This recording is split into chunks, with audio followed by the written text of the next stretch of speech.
श्री कृष्ण ही कलयुग के कलुषित प्राणियों का कल्याण करने के लिए इस सप्त संहिता में आके विराजमान है। इसलिए भागवत के प्रत्येक शब्द शब्द में, अक्षर अक्षर में मेरे प्रभु श्री कृष्ण की श्यामलता समाई हुई है। तेने यम वाग्मयी मूर्तिम प्रत्यक्षा कृष्ण एवं, ये साक्षात श्री कृष्ण ही महाराज। इधर सूत जी महाराज सोनकाद ऋषियों को कथा श्रवण करा रहे थे। सोनकाद ऋषि कहते महाराज बड़ी सुंदर आपने कथा श्रवण कराई कि किस प्रकार ये भागवत हम लोगों को प्राप्त हो। लेकिन हमारा एक प्रश्न और है। सूत जी महाराज कहते क्या प्रश्न है? सोनकाद ऋषि कहते महाराज ये कथा को हमको 7 दिन नहीं क्यों सुननी चाहिए? क्या 8 दिन नहीं सुन सकते? क्या 6 दिन नहीं सुन सकते? ये कथा की परंपरा 7 दिन की किसने प्रारंभ की और क्यों प्रारंभ की और कब प्रारंभ हुई? तो सूत जी महाराज कहते हैं ये सबसे पहले सनत सनंदन सनातन सनत कुमार ने देवर्षि नारद को सुनाकर महाराज साप्ताहिक की परंपरा प्रारंभ की। इधर सोनकाद ऋषि कहते हैं महाराज नारद जी तो कभी कहीं रुकते नहीं, केवल उनके मुख में एक ही नाम होता है नारायण। तो वो 7 दिन तक एक स्थान में बैठ के उन्होंने इतनी बड़ी भागवत कथा कैसे श्रवण कर ली? ये कथा हमको थोड़ा विस्तार पूर्वक सुनाइए। तो सूत जी महाराज कहते हैं कि एकदा ही विशालायम चत्वार ऋषयो मलः सत्संगार्थम समायाता दत्रिषुस्तत्र नारदम।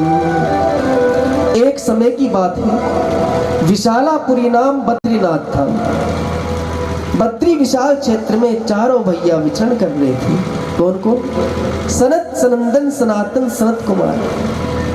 महाराज किस लिए? तो कहते सत्संगार्थम, सत्संग की इच्छा से। क्योंकि ध्यान भजन पूजन तो हम एकांत में कर सकते हैं, लेकिन सत्संग का एकांत में आनंद नहीं आता। सत्संग के लिए संतों का संग चाहिए। इधर जैसे ही संत कुमार जा रहे थे और नारद जी को देखा तो बड़े प्रसन्न होने लगे। लेकिन जैसे ही नारद जी के निकट पहुंचे तो क्या देखा? नारद जी के नेत्रों से आंसू निकल रहे हैं। महाराज संत कुमार निराश हो गए, सोचने लगे जिस संत नारद के कारण महाराज संसार की चिंता दूर हो जाती है, वो आज नारद स्वयं चिंता दूर। क्या बात हो? सनत कुमार देवर्षि नारद के पास पहुंचे और पूछने लगे भैया कि कथम ब्रह्मन दीन मुखः कुतश्चिंता तुरो भवान त्वरितं गम्यते कुत्र कुतश्च गमनम तव। कि भो ब्रह्मन कथम दीन मुखा, अरे नारद जी आपका मुख इस प्रकार लटका हुआ क्यों है? कुतश्चिंता तुरो भवा, महाराज किस चीज की चिंता आपको सताई जा रही है? बिल्कुल चिंता मत कीजिए, क्योंकि चिंता से चतुराई घटे घटे बुद्धि और ज्ञान, और चिंता बड़ी अभागिनी, चिंता चिता से।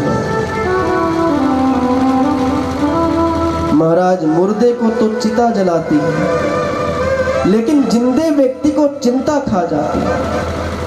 जो जीवन में चिंता करेगा वो कभी खुश नहीं रह सकता, ना किसी को खुश कर सकता है महाराज। अब नारद जी को जब चिंता तुर देखा तो सनत कुमार कहते भैया कुतस चिंता तुरो भो, किस चीज की चिंता आपको सताई जा रही है? त्वरितम गम्यते कुत्रा, किधर से आ रहे हो? और कुतश्चा गमनम तव, किधर को जा रहे हो? आपका मुख कमल इस प्रकार लग रहा है जैसे कोई आपका धन चुरा कर भाग चला गया। और संतों का तो वो धन होता नहीं जिसको चुरा लिया जाए महाराज। संतों का तो केवल एक ही धन है, वो है भगवान का नाम। तो आपके पास जब धन नहीं है, ना कोई धन चुरा सकता है, तो आप स्वयं चिंतातुर क्यों हो? क्योंकि आपके मुख में तो केवल एक ही नाम होता है, वो है प्रभु नारायण का नाम। और संतों का धन तो केवल एक ही धन है। वो धन क्या है? क्या है वो धन? सभी संत क्या कहते हैं? हमारो धन राधा श्री राधा श्री राधा, हमारो धन राधा श्री राधा श्री राधा, हमारो धन राधा श्री राधा श्री राधा, हमारो धन राधा श्री राधा श्री राधा, परम राधा राधा राधा राधा राधा परम धन राधा राधा राधा राधा राधा परम धन राधा राधा राधा राधा राधा परम धन राधा राधा राधा राधा राधा हमारो धन राधा श्री राधा श्री राधा हमारो धन राधा श्री राधा श्री राधा हमारो धन राधा श्री राधा श्री राधा हमारो धन राधा श्री राधा श्री राधा श्री राधे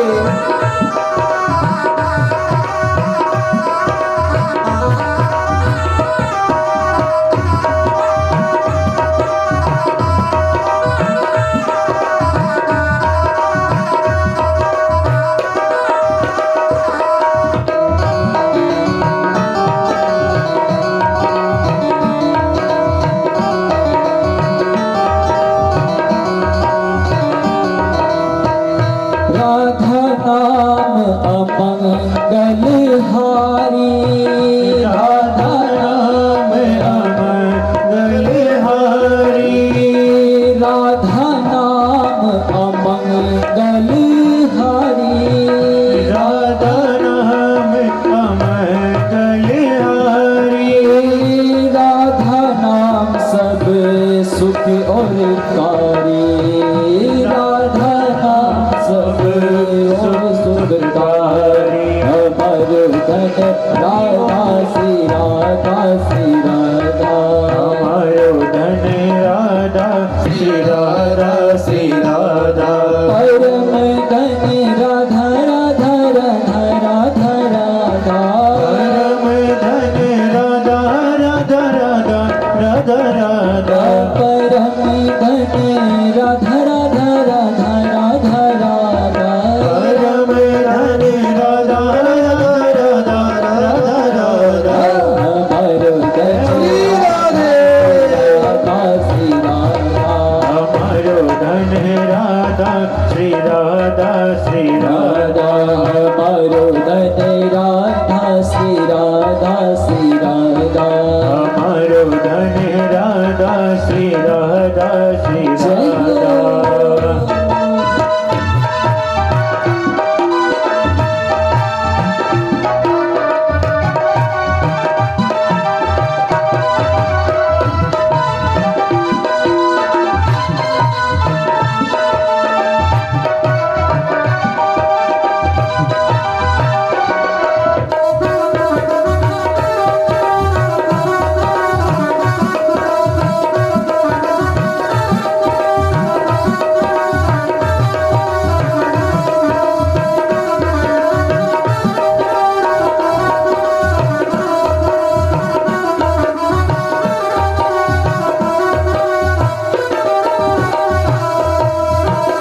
कण कण राधा नाम समाया कण कण राधा श्याम समाया कण कण राधा नाम समाया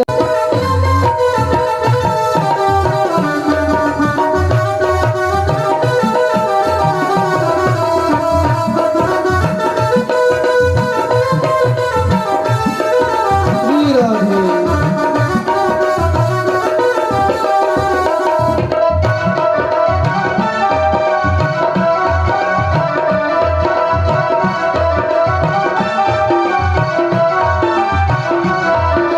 वृंदावन में राधे राधे यमुना तट पे राधे राधे बंसी वट पे राधे राधे यमुना घाट पे राधे राधे यमुना घाट पे राधे राधे गोकुल वन में राधे राधे गोकुल गाँव में राधे राधे हमारो धन राधा श्री राधा श्री राधा हमारो धन राधा श्री राधा श्री श्री राधा हमारो धन राधा श्री राधा श्री राधा हमारो धन राधा श्री राधा श्री राधा परम धन राधा राधा राधा राधा राधा परम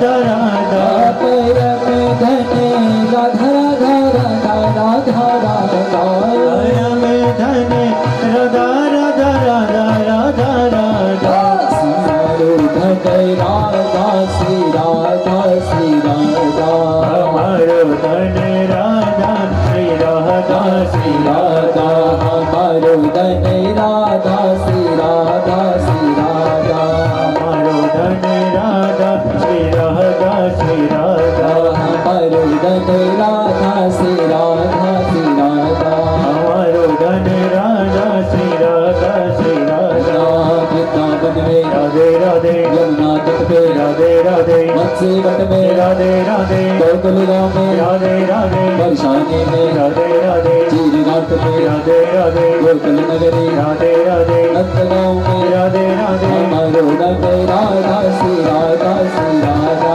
हमारो धन राधा श्री राधा श्री राधा हमारो धन राधा श्री राधा श्री राधा हमारो धन राधा श्री राधा श्री राधा परम धन राधा राधा राधा राधा राधा परम धन राधा राधा राधा राधा राधा परम धन राधा राधा राधा राधा राधा परम धन राधा राधा राधा राधा राधा परम राधा श्री राधा श्री राधा हमारो धन राधा श्री राधा श्री राधा हमारो धन राधा श्री राधा श्री राधा हमारो धन राधा श्री राधा श्री राधा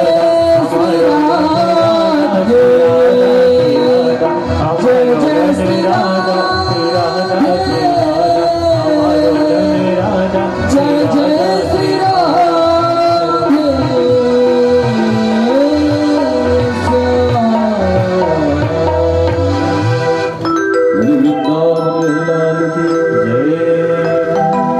बोलिए राधा माधव भगवान की, श्री कृष्ण कन्हैया लाल की, सुखदेव जी महाराज की, परीक्षित महाराज की, जय जय श्री राम।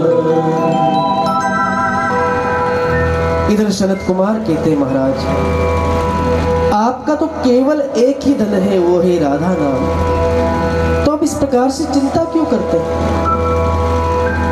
इधर नारद जी अपनी समस्या सुनाते हैं कि भैया, मैं इस पृथ्वी पर सर्वत्र घूमा, स्वर्गे सत्येच कैलासे वैकुंठे नास्ते मनसा, स्वर्ग में भी गया, सत्य में भी गया, कैलाश में भी गया, लेकिन मेरे मन को शांति नहीं मिली। ये सोच के मैं इस पृथ्वी पर आया और पृथ्वी पर भी सभी पुण्य तीर्थों में चला गया कि अहम तो पृथ्वी यातो ज्ञात्वा सर्वोत्तमामिति, पुष्करम च प्रयागम च काशीं गोदावरीं तथा, हरिक्षेत्रम कुरुक्षेत्रम श्रीरंगम सेतुबंधनम, एवमादिषु तीर्थेषु भ्रमणस्ततस्तथा।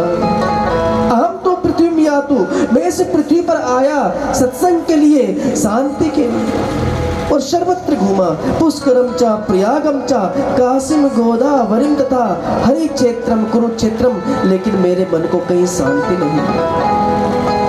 मैंने सोचा क्यों ना संतों के पास जाऊं, संतों के पास जाकर क्या पता मुझे शांति मिले, लेकिन पाखंड निरता संत, सभी संत महाराज पाखंड परायण होते चले जाए। संतों की महाराज परिभाषा ही बदल गई। पहले के समय में जो संत होते थे, उनको ना ही घर से मतलब था, ना ही धन से मतलब था, लेकिन अब के संत महाराज जितना धन वैभव बढ़े उतनी मान प्रतिष्ठा बढ़ती। पहले के संत जो होते थे महाराज अपने नाम के अनुसार, करपात्री जी महाराज, जिन्होंने अपने कर को ही महाराज पात्र बना लिया। कर मतलब हाथ और पात्र मतलब इसी में लेते, और यदि कुछ मिल गया तो खा लेते। लेकिन अब के संत महाराज, बाल ब्रह्मचारी नाम रखा हुआ है और बालक महाराज 10-10 नाम रखा है, मौनी बाबा, और दिन भर महाराज केवल वार्तालाप ही वार्तालाप। नाम रखा है त्यागी जी महाराज और बड़ी बड़ी कोठियां हैं। संतों की परिभाषा ही बदल गई। पहले के संत होते थे महाराज, विरक्त होते थे, धन से कोई मतलब नहीं, हरिद्वार, बद्रीनाथ, केदारनाथ तीर्थों में जाकर तपस्या करते थे। लेकिन अब के संतों महाराज केवल लाइव आना चाहते हैं, टीवी में दिख जाए, पूरी दुनिया जान जाए कि हम महात्मा, अमुक महात्मा बड़ी सुंदर महाराज प्रवचन करते हैं। तो संत को महाराज कैसा होना चाहिए? संत किसी के सामने नहीं आना चाहिए, भगवान की महिमा से इस जगत का कल्याण तो करे, लेकिन सम्मुख होकर नहीं, अभिमुख होकर। जितनी मान प्रतिष्ठा उसको उतना ही पूजा जाता है।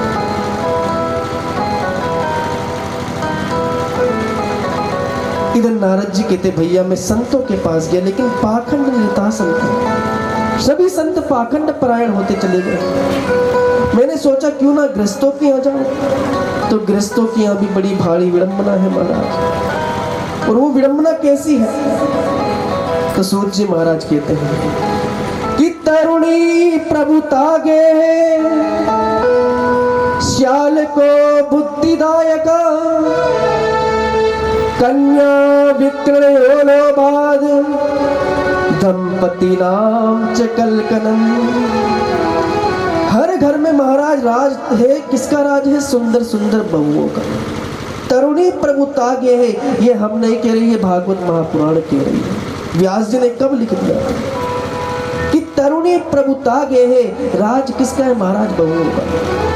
और श्याल को बुद्धिदायका, बुद्धि पिताजी की नहीं ली जाती, बड़े भाई से कुछ नहीं पूछा जाता, माता पिता से कोई कुछ नहीं पूछता, अपितु श्याल को बुद्धिदायका, बुद्धि का प्रयोग साले साहब। और कन्या विक्रयो लोभा, कन्याओं में महाराज क्रय विक्रय हो रहा है, संबंध नहीं अपितु सौदे हो रहे हैं।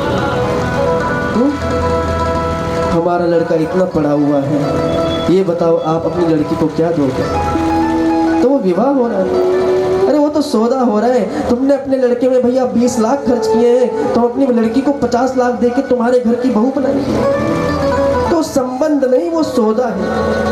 और क्या करना है? कन्या विक्रयो लोभाद, कन्याओं में संबंध नहीं अपितु सौदे हो रहे हैं। उसके बाद भी दंपति नाम च कलकनम, पति पत्नी में आपस में महाभारत। महाराज ये सब देखकर मेरे मन में अशांति हो गई। मैंने सोचा कहाँ जाऊं, तो मुझे तुरंत श्रीधाम वृंदावन का स्मरण आया। उस श्रीधाम वृंदावन में जहां भगवान श्री कृष्ण ने गोपियों का मनोरथ पूर्ण किया महाराज, उस भूमि में जाकर मेरे मन को जरूर शांति मिली। इधर नारद जी महाराज श्री कृष्ण का आश्रय लेते हुए महाराज अंतर्धान हुए और यामनम तटमापन्नो यत्र लीला हरेर भू, उस यमुना पुल में आए जहां भगवान हरि ने अनेकानेक प्रकार की लीला की। उस भूमि में जैसे ही पहुंचे महाराज, देखने लगे बड़ा सुंदर वातावरण है, लेकिन क्या देखा? एक स्त्री है महाराज जो बहुत रोती है। उस स्त्री के गोद में 2 वृद्ध पुरुष अचेतन अवस्था में पड़े हुए। नारद जी कहते भैया मैं उस स्त्री के पास जाने लगा, लेकिन मैंने सोचा वो स्त्री रो रही है और माताओं का हृदय तो बड़ा ही कोमल होता है, एक क्षण में रोने लग जाते हैं और दूसरे क्षण में ही मुस्कुराने लग जाते हैं। और मैं वहां जाऊं, यदि उस स्त्री ने कुछ बोल दिया तो बाबा तू अपना काम कर, बाबा तू अपना भजन कर, हमारे स्त्रियों के समूह में तेरा क्या काम है? तो नारद जी कहते भैया मैं पास तक तो गया, लेकिन उनके पास जाने का सामर्थ्य नहीं हुआ, तो मैं पीछे से महाराज घूमकर वापस आने लगा। और जैसे मैं वापस आने लगा, उतने में वो देवी पीछे से चिल्लाने लगी। क्या कहती है कि भो साधु क्षणम तिष्ठ मच्चिंतामपि नाशया दर्शनम तव लोकस्य सर्वथा दहरम परम। कि भो साधु क्षणम तिष्ठा, हे साधु हे महाराज रुक जाइए केवल एक क्षण के लिए। क्षणम तिष्ठा, घंटे नहीं मांगे, मिनट नहीं मांगा, केवल क्षण मांगा, क्योंकि अन्य का कण और संत का क्षण बड़ी मुश्किल से प्राप्त होता है और हम उस क्षण को व्यर्थ में निकाल देते हैं। तो भक्ति देवी कहती क्षणम तिष्ठा मत चिंता मपन्यासया, महाराज मेरी चिंताओं का नाश कीजिए। दर्शनम तव लोकस्य, आपके दर्शन मात्र से सर्वथा धर्म सभी के कष्ट दूर हो